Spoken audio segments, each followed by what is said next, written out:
Okay, just first of all, we're real excited to be playing Georgia, going there this year. Looking at a team that's probably the most talented team overall in the SEC, very well coached. You look at them defensively, they're very sound. They make you earn stuff. They don't give up a whole lot of big plays. And they got most of their defensive back that I thought was excellent last year. And, their defense coordinator does a great job. And obviously, Kirby, has his hand on the defense and one of the best in the country. Offensively, their OC Todd Monken is a guy that's been successful in college. He's been successful in the NFL. So it's a good big task for us. But I will tell you this: our guys are extremely excited to be going there and playing Georgia. Questions? First is Steve Bolton.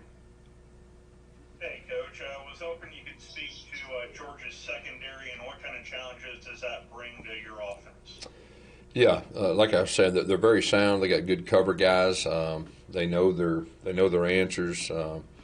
They do a good job of mixing things up, and then when you put their front, which does a good job putting pressure on a quarterback, they kind of complement each other.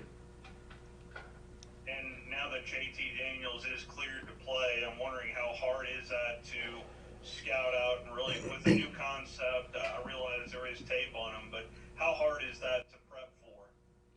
Well, I mean, in a way, it's like another first game preparation. You just got to be prepared for, to be able to adjust. And, last week I thought our defense adjusted well in the second half. And so, if they end up playing him, it could be a little bit of, a period of time just to adjust on what their plan is. Next is Jordan Hill.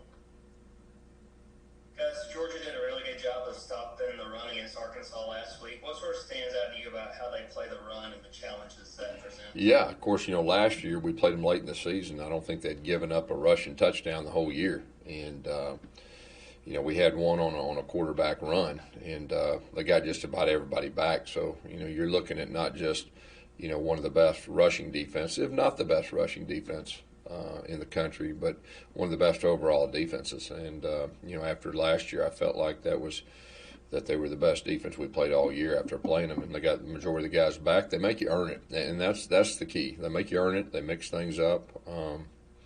They check when you check, and they're a very sound unit. Next is Gianna Hahn. Hi guys. So they also had a really strong game on special teams against Arkansas. How are you preparing for that aspect of the game? Well, they've got a lot of talent. I mean, when you watch them on special teams, I mean, they got real speed. That's really what stands out.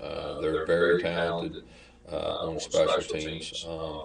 That's got to come into play. And, anytime you're talking about speed on special teams, that usually is the difference maker. So we're going to have to do a great job with scheme, with technique, and everything that goes with that to try to win the special teams battle. Next is Mark Murphy. Gus, what was your assessment of your rebuilt secondary in game one, and how did Jalen Simpson play in his first start? First of all, I thought Jalen Simpson did a good job, especially the first time back there. He played safety last year, and I think overall they did some very good stuff. And that's a group I think you'll see improve each game. Is Jalen okay? It looked like he limped off a little bit. Yeah, he did. We're hopeful that we'll have everybody. We'll have everybody to go to Georgia. Next is Tate. Hey guys, question about the run game. A lot of different ideas and concepts you guys use against Kentucky. What kinds of is he still kind of experimenting a little bit, or are you going to start winding down on some specific concepts you're going to try against Georgia? That Chad's got the playbook. I mean, he can do a lot of different things in the run game, and so you'll see us each week. I really feel like we'll improve in the run game, but having a lot of different things that you can do, I think is really good. And I think that the more that we can settle in on 5 linemen, like we talked about Sunday, that gelling up front will also help. As far as the run game goes. Next is Brian Matthews. Yes, Coach, I want to ask you about Bo Nix's pooch punts. So are they a real weapon for you? And how do you think he's executed those so far? Yeah. And, you probably got some other little plays off that too, I'd imagine. Well, I mean, last week he executed extremely well, and I think we pinned him down on the one time, and I think on that series we almost got a safety. It was really close, and they punted out of their end zone. The other one I think was inside the 10. So, Bo did a really good job executing that, and we'll see what happens moving forward. Some games that's good, some games it's not, but last Saturday it was a huge weapon. Next is Josh Vitale. Yes, you mentioned the adjustments that the defense made against Kentucky. As a head coach, how big of a luxury is it to have a coordinator like Kevin, who that even if Kentucky is converting 8 of 10 third downs, he's going to make the adjustments the defense needs to figure it out? Yeah, I think it's great. And, the great thing, this is his 5th year with us, too. And so our players, they know the system. They know, after he makes changes, what to do and execute it. And so I think both of those factors combined is really good. Next is David Paschall. Hey, Gus, I know you talked about the secondary moments ago, but Georgia led the nation last year in fewest yards per reception, and I know they were effective against Auburn. I think Anthony had less than 7 yards a catch. What makes Georgia so good in that category, and how important is it for Auburn to improve that category in this year's meet? Yeah, first of all, they got really good players, and then they're very well coached. So it's a combination of that. And like I said, they do a good job mixing things up, but they also do a good job of keeping things in front of them. It's tough to get explosive plays, and of course that'll be a key. As far as you asked the question, this one, you're going to have some explosive plays in the passing game to be able to score points, and so I think that's important. Jeff Spiegel is next.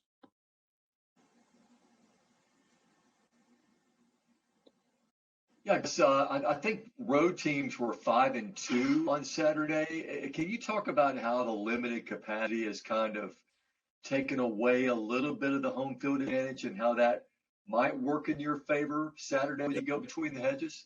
Yeah, it's a unique year. I mean, there's no doubt about that, and I think everybody's learning as they go, but I do expect it to be loud. I do expect it to be loud over there, and we'll have to be able to adjust to that. So, like I said, each week I think teams will learn. This will be our first road game. We were able to have a home game, and I thought our crowd did a really good job with our students, like I talked about after the game. So we expect it to be loud, and we'll just learn after this first road game.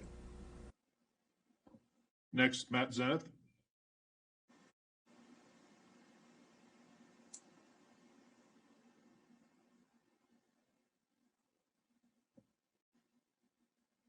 Matt?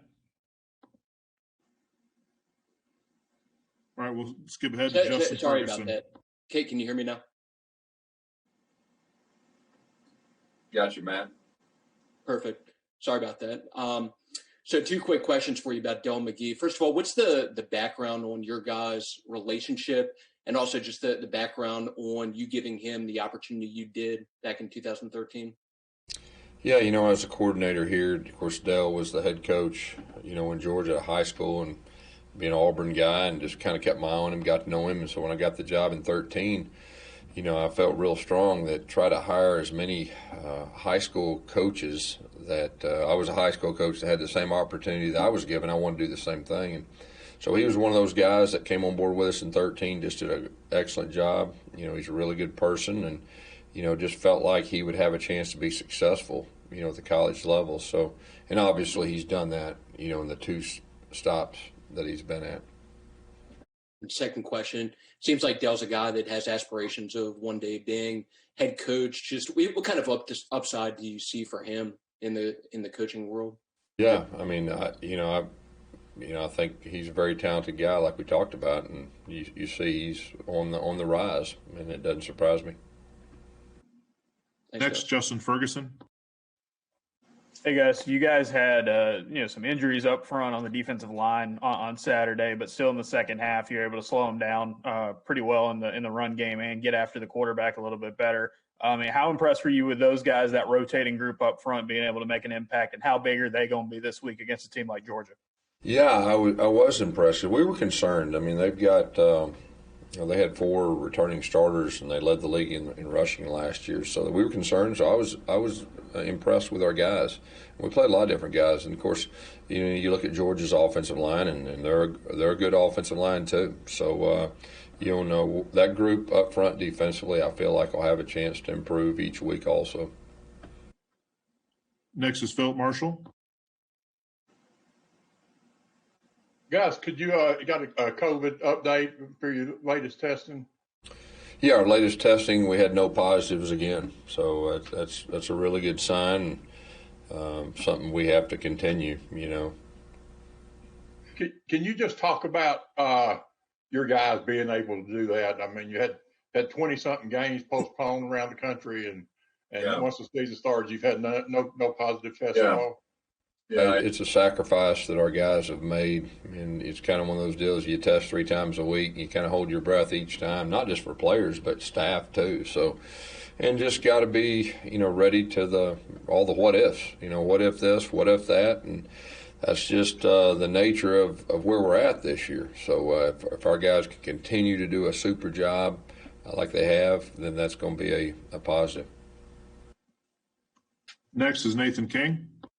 Hey, Gus, you kind of alluded to it earlier with the success Bo had against Georgia last year. What did you see out of him with his legs in that first game, and how important do you think that'll be against a good run defense?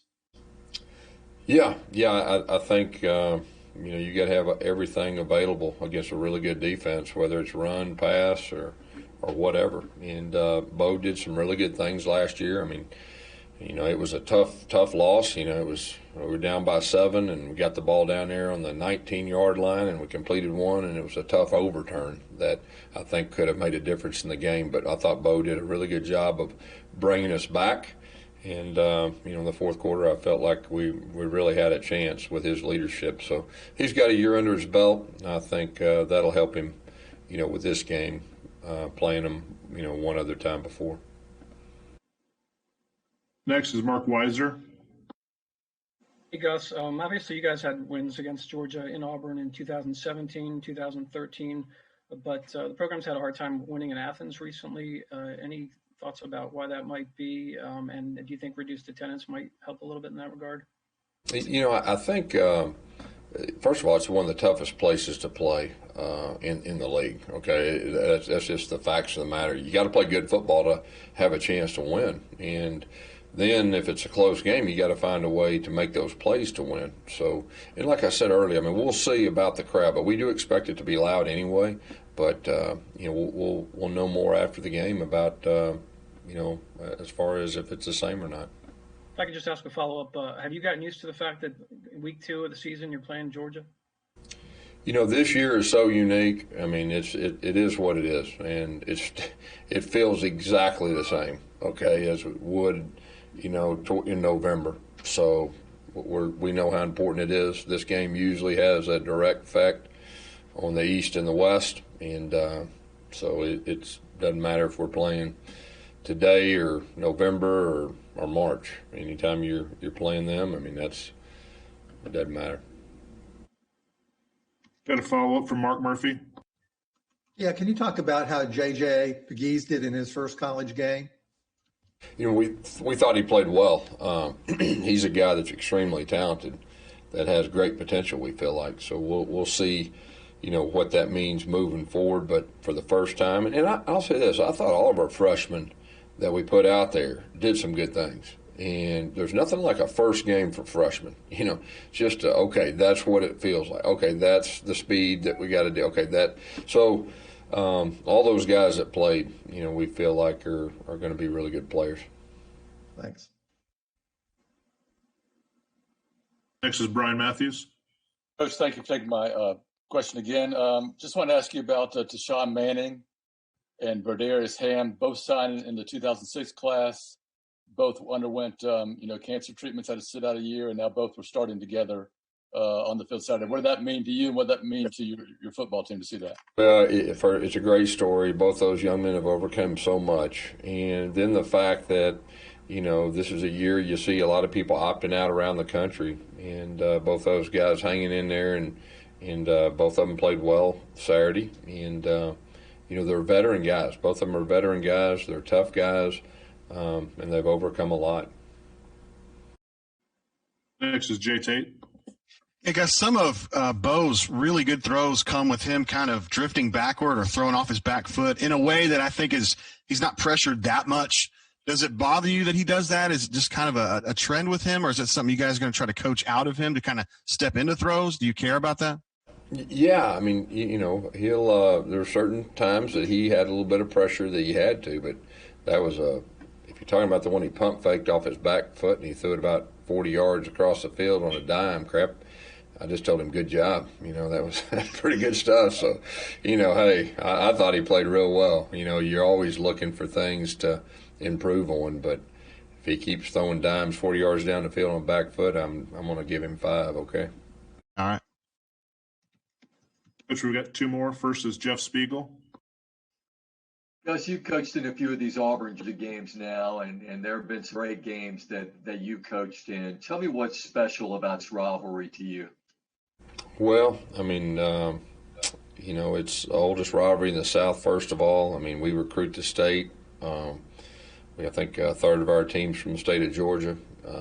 If you look at it since I've been at Auburn, it's always been very, very important, and the winners usually went on to do real well. And so it's a big one. Our last one today is from AP Stedham.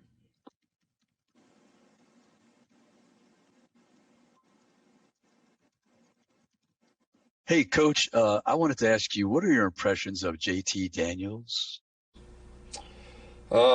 He's talented. I mean, that's probably the best way to put it. We just know he's talented. Coach, we got one more from Jay Tate. Yeah, I just wanted to ask one real quick, Gus. Red is having a great season at Miami as the offensive coordinator. I know he's your guy you know very well. Just talk about how I'm sure you had a feeling he was going to be this guy eventually. Yeah, what he's done at Miami, what they were the last 2 years in offense, what he's done is unbelievable. Probably the best coaching job in the country up to this point. But it doesn't surprise me at all. He's a real smart guy. He's a great coach. He's a relationship guy. His players believe in him. So I'm real happy. And he's got a real offense going on right now. So it's exciting to watch. All right, Coach. Thank you for your time today. Appreciate it.